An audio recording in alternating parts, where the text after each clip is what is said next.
Hello' viewers, আজি এটা নতুন পিঠা লৈ আহিছোঁ গৰমৰ দিনত খাব পৰাকৈ আৰু ব্ৰেকফাষ্ট ৰেচিপি। ৰাতিপুৱা আপোনালোকে পুৰি লুচি ৰুটি পাৰঠা খাব মন নাযায় হয়নে? আজি তেল নিদিয়াকৈ চুজিৰ এই পিঠাটো আপোনালোকে খাই চাব। একদম হেল্ডি আৰু একদম সহজ বনোৱা। মোৰ পদ্ধতিটো আপোনালোকে ইউজ কৰিব, একদম সহজ। আৰু ফৈজাছ কিচেন মানে আপোনালোকে জানে, একদম সহজভাৱে দেখাবলৈ চেষ্টা কৰোঁ মই। আপোনালোকে মোৰ যিমান পিঠা আছে, যিমান ৰেচিপি আছে, সহজভাৱে দেখাইছোঁ, আপোনালোকে চাব পাৰিব। চাওকচোন কেনেকুৱা কোমল পিঠাটো, দেখিছেনে? মুখত দিয়াৰ লগে লগে একদম ধুনীয়া গলি যাব।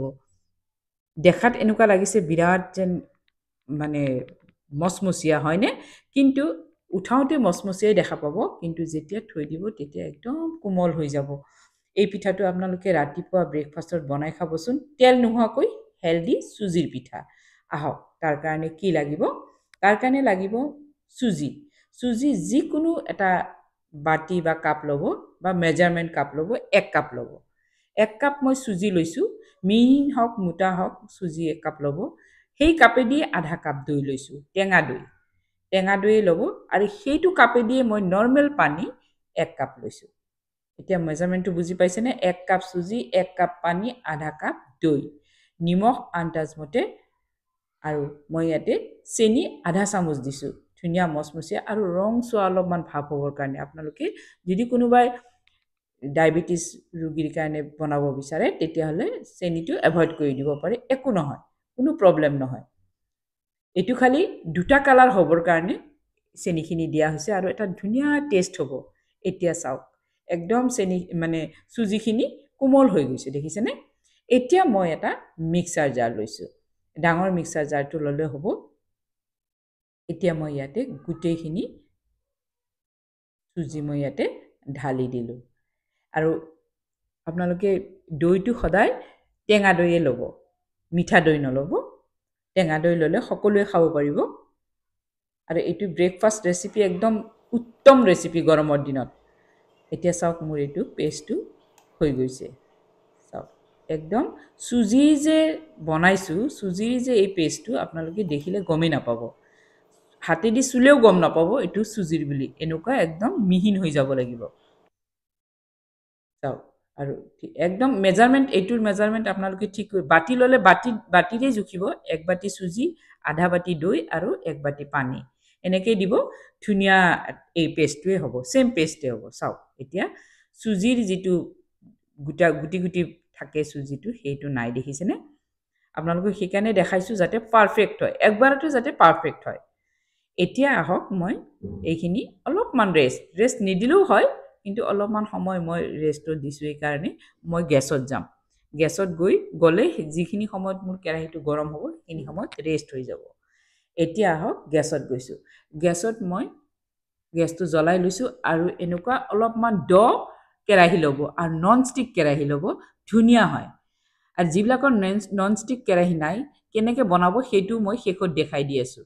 ইফালে কেৰাহীখন মই গৰম হ'ব দিছোঁ, এইফালে মই ইনো লৈছোঁ। এই চামুচখন দেখিছেনে? সেই চামুচখন তাৰমানে গোটেই পেকেট, ইনোৰ গোটেই পেকেটটো লৈছোঁ, দেখিছেনে? 1 চামুচৰ অলপ বেছিয়ে আছে। গোটেইখিনি দি দিলোঁ।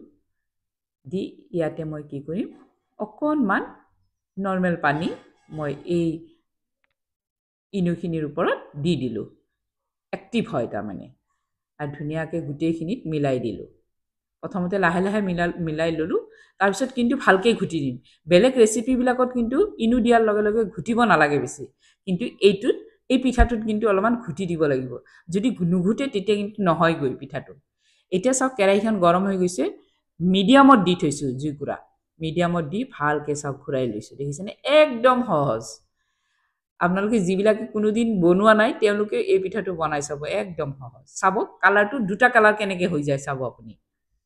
আপোনালোকে চাব, এই চাওক, দেখিছেনে? কালাৰটো দুটা কালাৰ হৈ গৈছে। এতিয়া চাব, উঠাবৰ চেষ্টা কৰিব নালাগে, নিজে নিজে উঠি যাব। চাৰিওফালে চাব, নিজে নিজে উঠি গৈছে। মই খন্তাখন চাওক দি দিছোঁ, একেবাৰে ধুনীয়াকৈ নিজে নিজে উঠি গৈছে। চাওক, দেখিছেনে? একদম দুটা কালাৰ হৈছে, মাজত এটা কালাৰ, আৰু বাহিৰৰ ফালে এটা কালাৰ। এতিয়া এনেকুৱা লাগিছে যেন পিঠাটো যেন মচমচীয়া হৈছে, হয়নে? কিন্তু এই মুহূৰ্তত যদি পিঠাটো অলপ লাৰি চাই মচমচীয়া দেখা যায় কিন্তু অলপ পাছতে ধুনীয়া কোমল হ'ব এতিয়া চাওক যাৰ নন ষ্টিক কেৰাহী নাই লোহাৰ কেৰাহী ল'ব লোহাৰ কেৰাহী ভালকে গৰম কৰি ল'ব আৰু তেলেদি অলপ মুচি দিব মুচি দি একদম যেতিয়া পুৰা গৰম হ'ব তেতিয়া মিডিয়ামত জুইকুৰা দি এনেকে বহাই দিব চাওক আগতো যেনেকে দিছো তেনেকে দিব একদম সেম টু সেম তেনেকে পিঠা দেখিছেনে পিঠা কেটা কেনেকে মানে আপোনালোকে যদি ভিডিওটো নাচায় এই পিঠাটো চাই আপোনালোকে মানে আচৰিত হ'ব এই পিঠাটো কেনেকে দুটা কালাৰ হৈছে বা কেনেকে বনাইছে চাওক এতিয়া কেনেকে হৈছে দেখিছেনে একদম ধুনীয়া কালাৰ হৈছে আৰু একদম সফট খালে একদম মুখত একদম পমি যাব এনেকুৱা সব এক কাপ চাহৰ লগত খাব নাইবা চাটনিৰ লগত খাব যিকোনো চাটনিৰ লগতো খাব পাৰে চাহৰ লগতো খাব পাৰে এতিয়া চাওক দেখিছেনে মোৰ যদি ৰেচিপিটো ভাল লাগিছে এটা লাইক কৰি দিব আৰু যদি বেছি ভাল লাগিছে মোৰ চেনেলটো সাবস্ক্ৰাইব কৰি ল'ব লগতে বেল আইকনটো টিপি থব অলো টিপি থব ফেসবুক ফ্ৰেন্ড সকলে মোৰ ফেসবুকটো